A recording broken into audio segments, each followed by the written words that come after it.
right now in Lebanon, Shia, Sunni, Christians, all united to fight Israel if Israel decides to go after Hezbollah. How do you find the situation right now in Gaza? First of all, let me get the smile off my face. I'm smiling because of the failure of the Israeli enterprise and everything that Israel stands for. It's a glorious moment. I used to love Israel, traveled there frequently, loved the Israeli people. I don't anymore. I actually am at the point where I no longer sympathize for them or empathize. Israel is a force of evil, and it cannot exist. It's literally a cancer in the Middle East, and if it continues to exist, it will destroy the entire edifice. That's not anti-Semitic. It's not anti-Jewish. It's anti-Israel, the concept of a greater Israel. So when Israel has, for the last remember, Hezbollah only exists because Israel invaded southern Lebanon in 1982. It's a resistance organization. It exists to resist Israel. Israel still occupies parts of southern Lebanon, the Sheba farms. I know Israel put forward some nonsense about it belongs to Syria, and they have documents. It's Lebanon. Israel knows it's Lebanon. And so Hezbollah continues to exist. Israel has tried to isolate Hezbollah as just a militia, an illegal armed group that needs to be done away with. Hezbollah, on the other hand, has become a political party that has become part of the Lebanese government, a major part of the Lebanese government, very successful.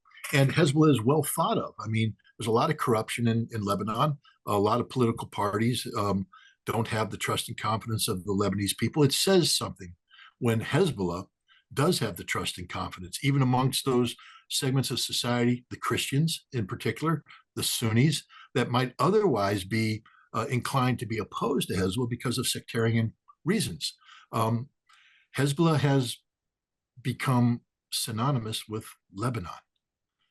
And so when Israel now says they want to destroy Hezbollah, Lebanon realizes what Israel is saying is we are going to destroy Lebanon. And Lebanon has made a decision that it's not going to go gently into that good night, that they will fight side by side with Hezbollah. That's why I smiled, because I love it when evil is defeated. And this is the defeat of evil. Israel is an evil institution. There's nothing good that comes out of Israel. It stands for nothing positive. It's an illegal occupation regime that has brought death and destruction to the region.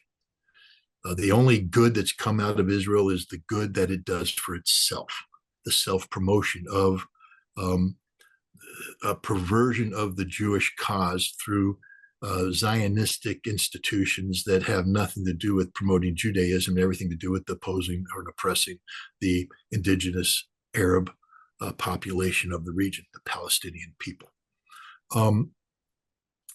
Gaza is just a horrific tragedy. Daily, on a daily basis, we're reminded of the evil that Israel does and what it's doing. And by extension, again, when I say evil, understand that because Israel is literally an extension of America, this is the evil of America as well. Sorry to say that to my fellow citizens, but if we promote Israel, we promote Zionism, we're promoting evil, and therefore we are evil ourselves. It's a disease that's infected everybody. It's infected the Republican Party. It's infected the Democratic Party. It's infected MAGA. It's infected independents. I mean, we have a handful of people. Jill Stein is, Cornel West, who have articulated, but they're in a distinct minority in the United States. The majority of Americans tend to support what's going on. They support the continued existence of Israel without understanding or able to articulate what Israel is. Yes, we're horrified by the imagery that comes out of Gaza. But when you support Israel, you then support the notion that the Israelis are a superior race, a superior people, that the Palestinians are somehow inherently inferior. And now you're buying into the notion of human animals, which is what Israel uses to describe, terms Israel uses to describe the Palestinian people, human animals. And when they're human animals, I mean, yes, I cry when I take, I mean, my God, I don't want to look at cows being butchered, but I still go to McDonald's and eat their damn burgers. I'll still buy a steak, you know, I just pretend the evil doesn't exist, you know, but, and at the end of the day, I mollify myself by saying they're just cows. That's God's greater plan. They're put on earth to feed me. And the second you stop viewing the Palestinians as anything other than humans with the same rights as everybody else, you're literally relegating them to be cows, to be slaughtered, to be slaughtered. And that's what's happening. This is pure butchery. I mean, Gaza has become a butcher shop.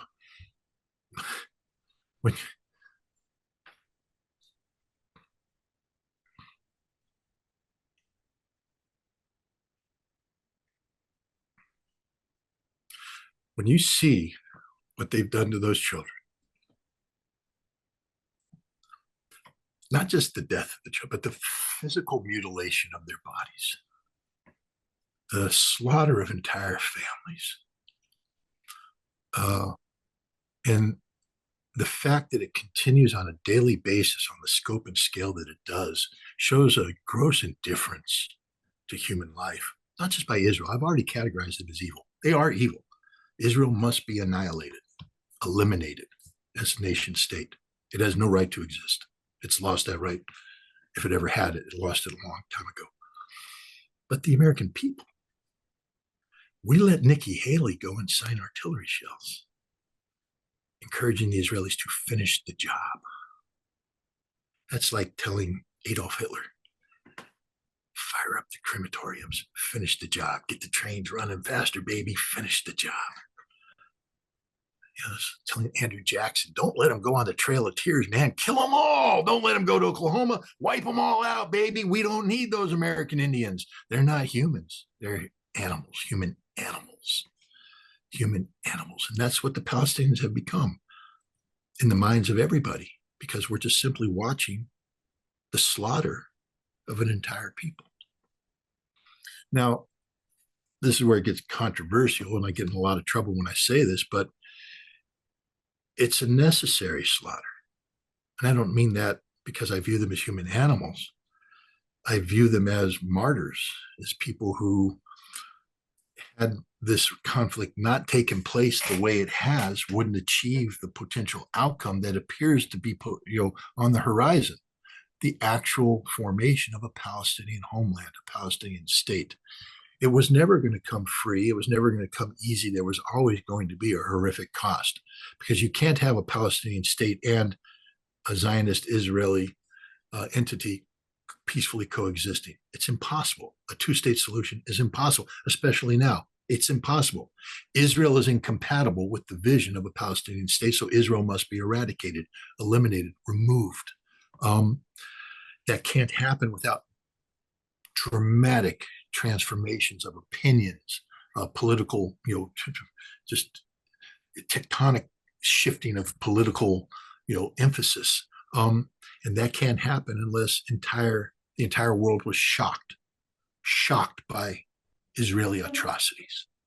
You can't prove the point of Israel being a genocidal state unless Israel commits genocide, actual genocide. And this is the genius of Hamas. I know I'm going to get in trouble for saying this, but I mean, Charles de Gaulle signed off on the D-Day landings knowing that tens of thousands, perhaps even more than 100,000 French would die as a result, because you can't liberate France from Nazi occupation without a military conflict that takes out the trains, takes out the potential deploying areas, and civilians live there, and the civilians were going to be killed in large numbers. And de Gaulle signed off on it. Is he evil? No. It's just the reality that he had to operate in. But this is why de Gaulle never celebrated the D-Day anniversary, because to him, it wasn't about the liberation of France. To him, it was him signing off on the death of the French people he was supposed to protect. Hamas knew what it was doing on October 7th. I've called it the greatest military operation in modern history, the greatest raid in modern history. War is an extension of politics by other means, meaning that what they initiated on October 7th was far more than just a successful military operation. It started in motion these tragic events that will culminate in the creation of a Palestinian state. Without October 7th, we wouldn't be talking about the creation of a Palestinian state, not in a viable way, not in a way that has the world resonating, reflective of this. Without the sacrifice of the Palestinian people, we wouldn't be talking about this. If Israel had launched a bloodless campaign, a punitive campaign that's simply focused on Hamas, the world wouldn't be acting the way they did, but that Israel's incapable of doing that. And that's the genius of Hamas, because they knew exactly what Israel was going to do. They anticipated it, every aspect of it. Hamas knows Israel. Sinwar knows the Israelis. He was in their damn prison camps. He knows how they think. He knows by capturing these hostages, these prisoners of war, and bringing them back in, what it would do to Israeli society, to create fractures within Israel, to get Israelis to attack Israelis.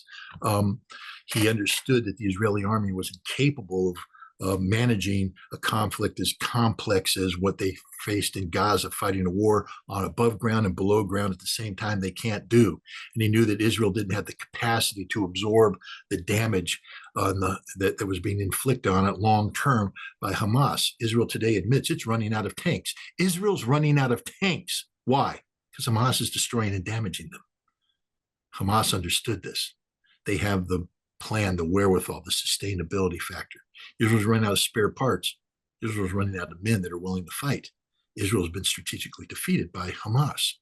And this is the precondition for the path towards a Palestinian state. Now understand, this path will be convoluted. It's going to be complicated. It's not going to be easy. It may start out as a two-state solution. I personally believe it will be. But I think Hamas is smart enough to know that they have created fatal damage to Israel, that a two-state solution is predicated upon A, a viable Palestinian state, and B, a viable Israeli state. There is no such thing as a viable Israeli state anymore. One, economically, Israel can't survive. You can thank Ansarallah for that, the Houthi, Yemen. They've launched the greatest economic blockade against the state that's ever been undertaken because it worked. They're not able to run this blockade. The U.S. Navy was defeated by the Houthi, defeated, because they can't stop it. They're still hitting ships. Southern port of Israel, non-functioning, bankruptcy. Israel itself is a bankrupt nation. The economy is flailing, will never recover. And if the economy doesn't recover, then the land of milk and honey doesn't exist. And that's the only damn thing that brought the Zionists in. Understand, the Zionists aren't religious. They're not religious. They're there to steal the land of the Palestinians and live in prosperity on land they didn't own, land they stole. They're living there. If you don't have an Israel where people can wake up in the morning and have a barbecue and then go to the beach and do all the stuff that secular people do, because it's not a religious state. They have religious people there, but that's not what Israel's about. It's about living comfortably off of the labor and the land that you stole from others. That's the whole premise of Israel. That's it. That's it. And when you remove that, when they're going to live under the perpetual fear of retaliation if Israel tries to flex its muscles again, people flee. We've seen 500,000 flee already. Israel's a small state. What, 9 million now? What happens when 4 million flee? What happens when 7 million flee? What happens when nobody wants to live in Israel anymore because the Zionist dream is over? And you know what else is going to break? In order to get that two-state solution, this is why I encourage people out there, don't be against the two-state solution, because it's a suicide pill for Israel. The two-state solution will require Israel to undo the West Bank settlements, the outright thievery that's taken place, to begin dismantling that. And then they break the back of the Brooklyn Jews. And that's one of the great sinners of evil in Israel today, the Brooklyn Jews, American Jews, who went over there and stole the land of the Palestinians because they can, because Zionism empowers them to do that. Break the back of the Brooklyn Jews, send them back to Brooklyn. And when you do that, Israel will fall in amongst itself. There will be a quasi-civil war. There'll be a minimum civil unrest. Israel will devolve societally, and more Israelis will flee. And at some point in time, the Palestinian state won't have to do any work because Israel will cease to exist and the Palestinian state will expand. And now you have a singular entity where, if the Palestinians are smart, they allow Jews to live side by side in peace. There's no revenge. You can have a reconciliation committee if you want to. But the bottom line is, let Christians and Jews thrive. That's the future of Palestine. And that's a future that now is conceivable because of what Hamas did. Israel defeated itself, and it's a good thing. I would also tell the American people, look at what happened to Israel. Look what happens when you have a society that's defined by conflict, society that can only exist by oppressing others. That's America. That's how we interface with the world. That's our future if we don't change our ways. Because Israel is America. Zionism is American hegemony under a different name. The same underlying principles where we treat the world as our oyster, where the people that live in the world are pawns to be moved around. They're not human. They're not us. They're not American. American exceptionalism posits the notion that Americans are above everybody else. We're the indispensable people. We're the indispensable nation. Therefore, by definition, everybody else is dispensable. Human animals that can be eliminated, manipulated, destroyed, killed at will, as long as it benefits the American enterprise. We are the living personification of Zionism, just using different terms. Manifest destiny. There's no difference between manifest destiny and the Zionist principles. We take what isn't ours by force because God wills it. And that's where we are today. If we don't change our way as Americans, how we interface with the world, inevitably our outcome will be that of what is Israel's inevitable outcome. Yeah. They're gone. With the current phase of their army, Scott, with the current situation, as you mentioned, of their army, if they go to Lebanon, to southern Lebanon, what do they face against Hezbollah? Death and destruction. Hezbollah is going to wipe them off the planet. It looks to be a bad fight. Again, we talked earlier about the Russians and Ukrainians. Just because Russia's winning doesn't mean that Ukraine can't do harm to Russia. Of course, Ukraine can. Just because I say that Hezbollah is going to win doesn't mean that Israel isn't going to do great harm to Hezbollah and Lebanon. Israel will, of course. But this is an existential fight. It's a fight that Israel will initiate with the understanding that it is all or nothing. And therefore, Hezbollah and now Lebanon has to respond with the same way. It's a war of attrition where both sides are going to be trying to achieve attritional supremacy. That's the equivalent of firepower supremacy in standard combat. If you and I are fighting, you got 15 guys, I got 15 guys, and we start opening fire on each other, in theory, if we both stand our ground and have well-aimed fire, we'll kill each other. All right. But human nature kicks in at some point in time. And one of us is going to blink first. One of us is going to say, I'm going down. I want to live. And the second they do that, you're no longer threatening me with death. And now I own you. I've got some firepower superiority over you. You're suppressed. If I can suppress all of you, I get firepower supremacy. That means now that I can dictate maneuver and outcomes. So Israel and Hezbollah are going to start off by pounding each other with everything they have. There will be no limits in the initial phases. It's going to be death and destruction like you've never seen before, awful, horrible. And then what will happen is somebody's going to blink. Israel's going to blink because Hezbollah isn't going to let the fight take place south of the Litani River. Hezbollah is going to take the fight into northern Israel, into the Galilee. Israel will be called upon to deliver death and destruction to Israeli towns, to Israeli villages, to kill Israeli people. It'll be the Hannibal directive writ large, which Israel can't politically sustain. So Israel will blink. Hezbollah won't blink. Hezbollah can't blink now because they have the support of all the Lebanese people. Hezbollah doesn't have to worry about the political consequences because the Lebanese people understand what's at stake here. And so Hezbollah will then have achieved firepower superiority, and then they will continue to suppress, inflict harm. Israel will not be able to respond effectively once its airfields are suppressed. That means more firepower can be brought there. The Iron Dome will be eliminated or depleted, more firepower with more precision, and Israel will rapidly devolve, and it'll be the physical destruction of Israel. That's what Israel will get if it goes to war against Hezbollah. It's just it's simple military math.